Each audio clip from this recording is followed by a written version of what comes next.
Bienvenue à Focus catholique. Je suis ici à Montréal pour la Montée Jeunesse, un grand événement qui rassemble des centaines de jeunes de plusieurs diocèses à travers le Canada pour vivre une fin de semaine de liturgie, de catéchèse et de partage fraternel.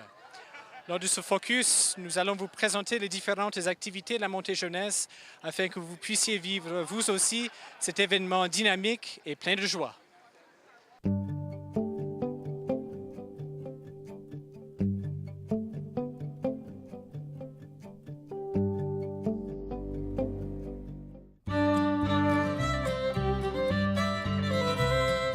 Welcome to the Montreal Youth Summit! Chanter les mots du péché, j'ai été plongé dans l'erreur, envoûté par ses promesses brisées, pensant y trouver mon bonheur. I sang the song of the sinner, I was fooled by the deceiver. I thought his fruit to be sweeter and his gold to last forever. Abide in your Savior, let his tide wash you over, and he'll abide in you.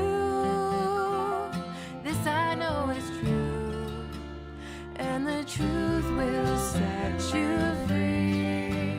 Yes, the truth will set you free, and the truth will set you free. Yes, the truth will set you free. Bonjour Liliane. Bonjour. Qu'est-ce qui t'a amené ici à Montréal pour vivre la Montée Jeunesse pendant cette fin de semaine? En tant que jeune chrétienne dans un milieu laïque, je trouve que c'est important de me donner des rendez-vous, de choisir des rendez-vous comme ça où je suis avec d'autres personnes. Ça me permet de vivre ma foi, de célébrer avec d'autres. Et quel est ton background par rapport à la foi? Es-tu né dans une famille pratiquante? Je suis née dans une famille pratiquante, croyante, pratiquante aussi dans la communauté, dans le service, dans la paroisse. Mes parents sont impliqués dans la paroisse, mes grands-parents le sont aussi.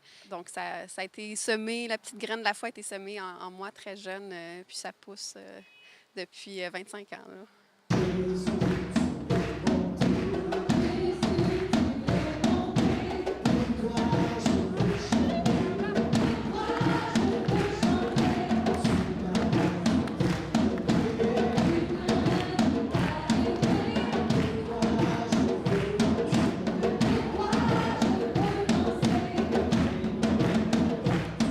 Pourquoi es-tu venu à la Montée Jeunesse? Je ne m'étais pas posé la question, en fait.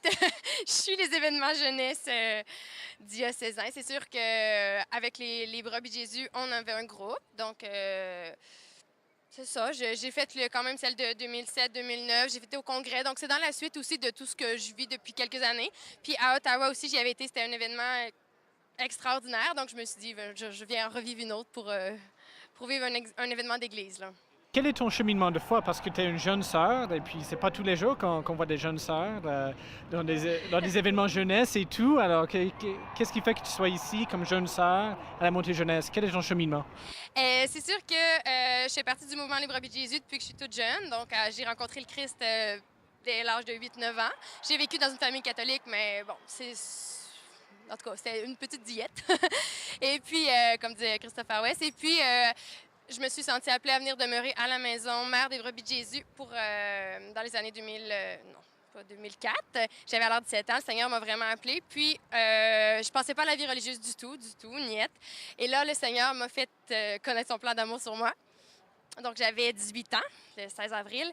Et puis, j'ai commencé à cheminer dans cette nouvelle communauté qu'on fonde. Donc, moi et Marie-Lou, on est les deux premières. N'ayant personne devant nous, c'est sûr que c'est un beau défi. Donc, la formation n'a pas duré 2 ans officiellement comme d'autres communautés. Donc, au fil des années, on a cheminé et on a fait nos vœux le 13 août, il y a 1 an et demi. Donc. Et puis, depuis ce temps-là, je continue à vivre les événements jeunesse que je vivais. Je continue, en fait, à la même vie que je vis, mais en étant consacrée et ayant un témoignage quand même différent. Et comment est-ce que la rencontre avec le Christ a changé ta vie? C'est sûr que comme je l'ai vécu jeune, je sais pas, ça a changé ma vie. En fait, ça l'a pas changé, mais depuis toujours, je suis dans cet état-là. Là. Mais je me suis toujours sentie différente de mes amis. Donc, au niveau des expériences secondaires, cégep, université, c'est sûr que je suis différente. Mais les gens ont toujours remarqué les gens, mes amis me disent « Ah, toi, dis ça des belles valeurs. » Tu sais, c'est sûr que dans mes relations avec les autres, c'est teinté de l'amour du Christ depuis que je suis enfant, depuis que je suis jeune. Qu'est-ce que ça change? Bien, ça change tout. Ma vie est donnée pour l'Église, pour le Christ, pour la mission. Alors, je ne sais pas où je serais si je n'aurais pas rencontré le Christ, si je lui donnerais pas ma vie, mais c'est ça. Ma vie, c'est le Christ, comme dit Saint Paul. Alors, c'est ça. C'est ce qui fonde mon cœur, c'est ce qui fonde mon être, c'est ce qui fonde mes gestes de chaque jour, ma vie quotidienne de prière, de mission, de relation avec les gens qui m'entourent. Now that it's through, won't you come back?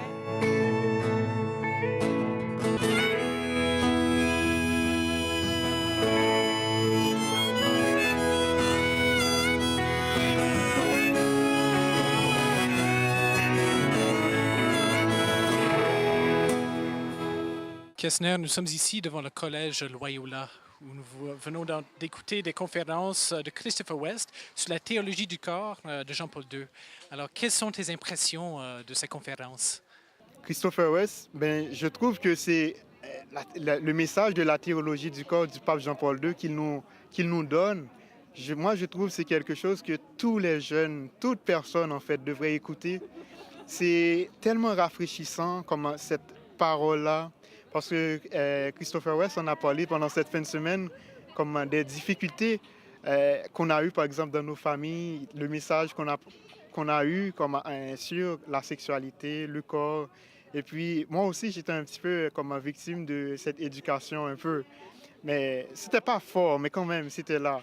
Alors, de redécouvrir ce message qui est vrai, qui est rafraîchissant, qui est solide, quelque chose sur quoi on peut bâtir sa vie, savoir que notre corps, comme notre sexualité, ça a un sens, ça a été voulu par Dieu. C'est pas quelque chose que Dieu rejette et puis qu'on doit rejeter aussi. Mais moi, ça me fait vivre. Et pour un jeune aujourd'hui, quels sont les défis par rapport à la sexualité et à l'amour? Les défis, il y en a beaucoup, beaucoup, beaucoup. Je peux dire qu'il y a l'environnement ambiant, comme certaines personnes qu'on connaît qui nous sont chères, la façon qu'ils nous parlent, leur vie affective, leur vie amoureuse, comment c'est rempli de tristesse ou encore de chagrin ou encore d'incompréhension, de rupture, de divorce.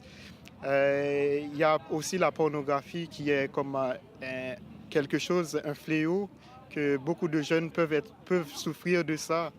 Alors que tout ça, c'est des choses comme qui blessent et les blessures, c'est vraiment très profond. Alors qu'aujourd'hui, je pense qu'il y a lieu qu'on essaie de mieux comprendre ce que ça veut dire comme le corps, aimer une personne, se donner à une personne. Christopher West, c'est sûr que les conférences étaient excellentes. Ça nous amène dans une profondeur, il nous a fait descendre dans une profondeur et un amour de l'Église encore plus grand que ce que je pouvais imaginer qui nous amènerait là. Dans quel sens? Christopher West aime profondément l'Église et il nous apprend le pourquoi des enseignements. Il nous a appris le pourquoi de certains enseignements. Parce que je comprends pas tout. J'adhère à l'Église, je l'aime, c'est l'Église, je donne ma vie pour l'Église, mais je comprends pas tout encore. Et il y en a des éclairages nouveaux qui me permettent encore mieux de témoigner de l'amour du Christ pour l'Église et de témoigner auprès de mes amis qui me posent plein de questions. Mais c'est ça, d'apprendre à vivre pleinement le projet du Christ sur nous. Le Christ qui a donné sa vie pour l'Église, ça recrée, ça refait des forces, ça renouvelle, ça nous relance là, pour une marche qui continue. Demeurez en moi, tout comme je demeure en vous. Bien ancré dans votre foi, prenez refuge dans mon amour. La vérité vous rendra libre. La vérité vous rendra libre. La vérité vous rendra libre. La vérité vous rendra libre.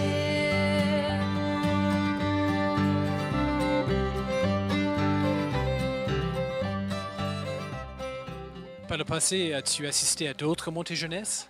Oui, en fait, c'est ma deuxième montée jeunesse.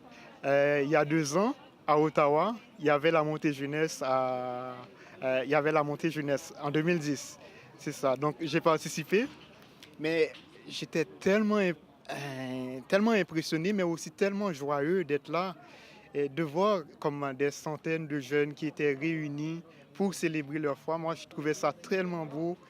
Puis c'est ça, la musique. Et puis je voyais que la foi, ben oui, elle peut être vécue d'une manière jeune, si je peux dire, avec beaucoup d'animation, de musique. Et le thème de cette fin de semaine, c'est la vérité vous rendra libre.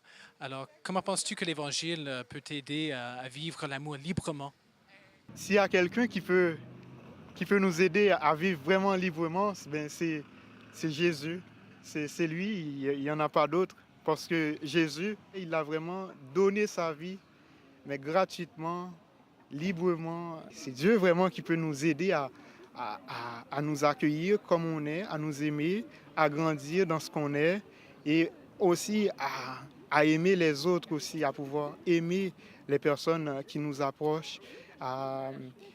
Parce qu'on reste humain, on reste blessé. Très souvent, notre regard, c'est plus un regard d'amour, mais c'est un regard, ben, je veux de toi pour que tu puisses me combler. Et puis moi, ben, je ne sais pas pour toi, qu'est-ce que je vais te donner. Alors, c'est ça, c'est vraiment en s'attachant à Jésus qu'on peut vraiment s'ouvrir à un véritable amour.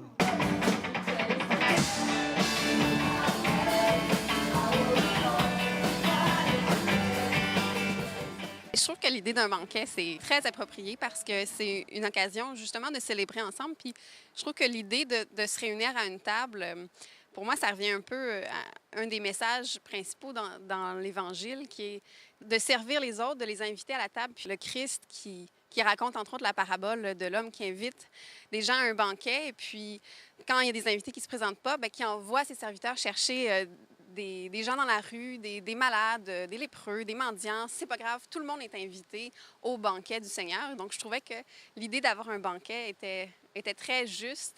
Et puis, ça a été suivi d'une danse. Puis, moi, je trouve que ça fait du bien parce que des fois, quand je regarde des jeunes chrétiens de mon âge, des fois, j'ai l'impression qu'ils sont un peu pognés.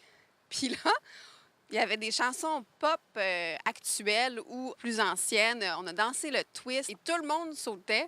Je trouve que ça fait du bien parce que la musique, je sais pas, on dirait qu'il y a quelque chose qui unit tout le monde. Et puis de voir tous les jeunes qui dansent comme ça, c'est ça, ça me réjouit le cœur.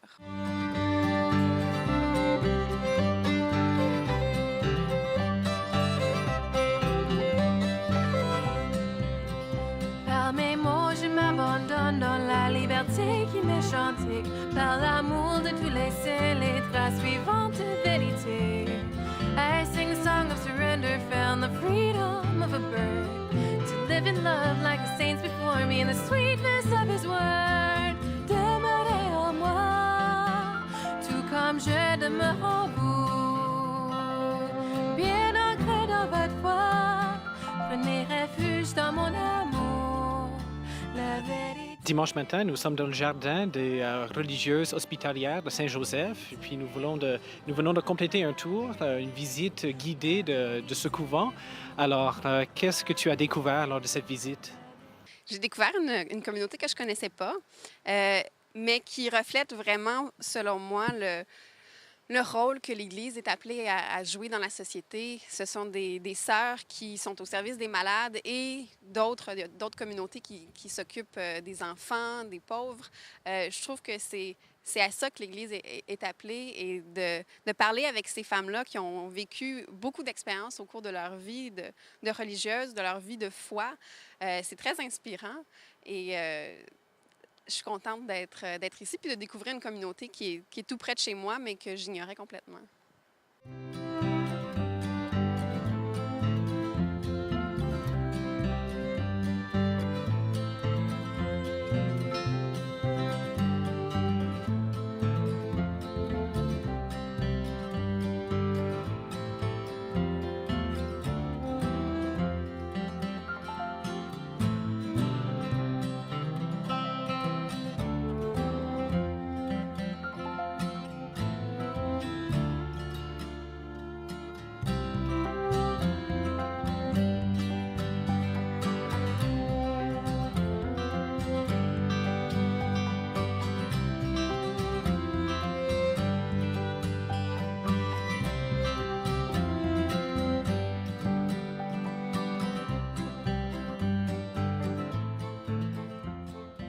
Et la procession qu'on a vécue hier soir, qu'est-ce que ça signifie pour la mission, la mission des jeunes dans l'Église et dans le monde aujourd'hui? Ben, pendant la procession, je voyais quelques gens qui se détachaient du groupe pour aller parler à des passants, pour aller distribuer des paroles de Dieu.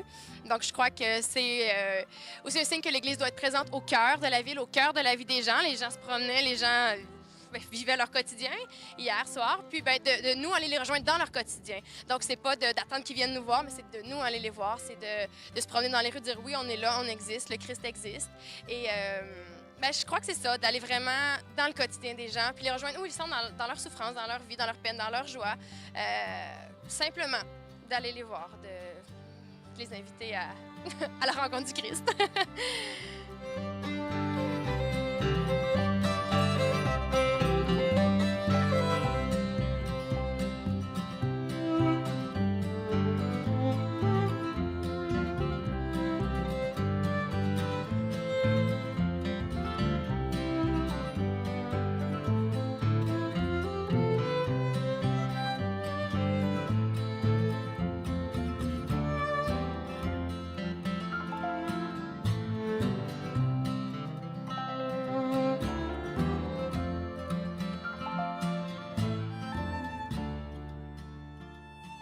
Alors, Sœur Véronique, nous sommes ici devant la cathédrale Marie-Reine du Monde à Montréal où nous venons célébrer la messe pour clore cette montée jeunesse.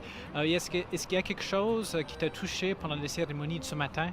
De nombreuses choses, mais entre autres, j'ai beaucoup aimé la procession des offrandes qui a amené le sac de la montée jeunesse, qui a amené un ordinateur, qui a amené les moyens de communication, qui a amené un peu une guitare, les artistes, qui a amené beaucoup de choses qui peut représenter la jeunesse. Donc, on s'offre au Christ tout à fait. Ça m'a touchée. Puis j'ai beaucoup aimé aussi quand Monseigneur Lépine a parlé de notre solitude, parce que ça venait rechercher un peu ce que Christopher West avait dit la veille. Donc, la solitude qu'on est, la solitude originelle, mais qui, quand le Christ vient nous visiter, nous permet de rentrer en contact avec les autres dans ce qu'ils sont profondément. Là. Et comment est-ce qu'un événement comme la montée jeunesse nous aide comme une solution à la solitude, là? Quand on s'appuie totalement sur le Christ, puis qu'on rentre dans la confiance, ça nous permet de rentrer vraiment dans un contact. Bon, la solitude reste toujours là, mais ça nous permet de rentrer dans un contact plus profond avec l'autre et d'avoir une certaine communion qui peut aider à le vivre dans le quotidien. Là. Et quels sont les défis pour des jeunes chrétiens, chrétiennes dans le monde aujourd'hui, dans notre société, ici au Québec et au Canada? C'est sûr, de témoigner, ça peut être un défi, quoique ça se fait quand même bien. C'est de contrer l'indifférence, je crois, qui est plus difficile. Les gens, OK, je respecte ton choix, je respecte ton choix. C'est beau, mais ça pose pas de questions, ça coupe un peu la conversation puis la mise en relation avec l'autre. Donc, ça peut être un des défis. C'est sûr que moi, j'ai rencontré toujours... Je me suis jamais fait persécuter en lien avec ma foi, mais c'est ça. J'ai plutôt rencontré de l'indifférence ou des gens qui posent des questions, mais sans vouloir se mouiller. Donc, ils posent des questions sur l'Église et là, je témoigne de mon amour pour l'Église, de mon amour pour le Christ, de ma consécration. Mais, OK, c'est bien, c'est bien. Donc, c'est à ce niveau-là, c'est mon défi personnel présentement dans mes lieux où je vis, où j'ai à témoigner. Si vous demeurez dans ma parole,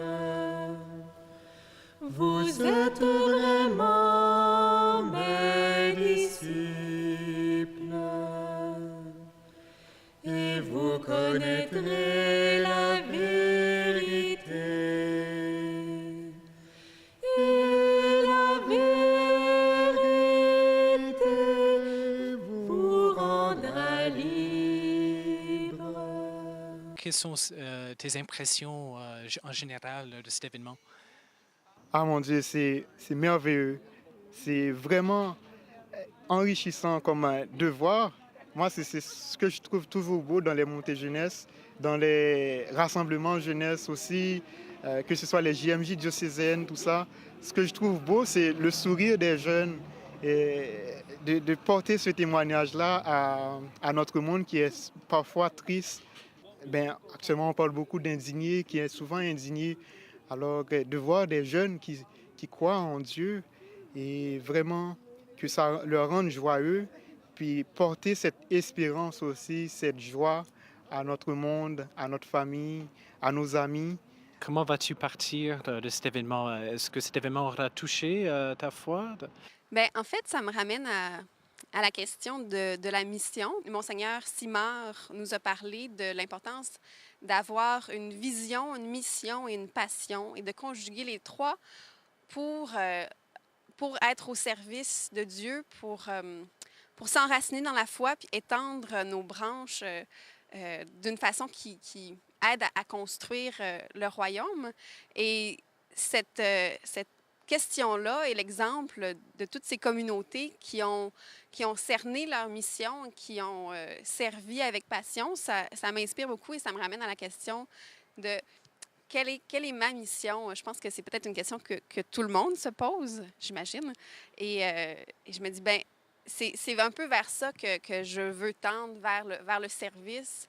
Les communautés fondatrices, ça sonne comme quelque chose de très ancien et de loin, mais là, de les rencontrer, de parler à ces femmes-là et de se rendre compte que même si elles sont des religieuses de 80 ans et que moi, je suis une laïque de 25 ans, on partage des points de vue. Finalement, on est beaucoup plus proche qu'on pourrait le croire. Je trouve que oui, on a beaucoup en commun et ça m'inspire de leur parler comme ça. Et comment est-ce qu'un événement comme la Montée Jeunesse nourrit ta foi? Bien, c'est sûr que de rencontrer, on était quand même plusieurs communautés nouvelles, de rencontrer d'autres consacrés, ça fait toujours du bien, d'autres jeunes consacrés. C'est sûr qu'un événement d'église aussi, de nos pasteurs qui nous relancent, Monseigneur Lacroix, Monseigneur Lépine qui nous donne des grandes orientations. Donc, ça nous réunifie au niveau des diocèses, au niveau de l'Église canadienne et universelle. C'est certain aussi que d'être plusieurs jeunes qui ont la foi, ça fait du bien. De voir puis en tant que consacrée, que je peux témoigner, plusieurs m'ont dit « Ah, ben je suis contente de rencontrer une jeune sœur. » Donc, je dis « Bon, ben je dis, ça me fait du bien aussi de voir qu'il y a une certaine reconnaissance aussi de ma consécration, ce qu'il n'y a pas toujours dans le monde. Donc, les gens sont plutôt indifférents à l'université, les gens sont plutôt indifférents, ils posent des questions, mais ils restent avec une belle distance. Tandis qu'ici, les gens vont me poser des questions, vont s'intéresser. Donc, moi, je me sens d'autant plus à ma place que je peux témoigner de ma foi, de ma vie donnée au Christ. And the truth will set you free. The truth will set you free. The truth will set you free. The truth will set you free. And the truth will set you free. The truth will set you free. The truth will set you free. The truth will set you free.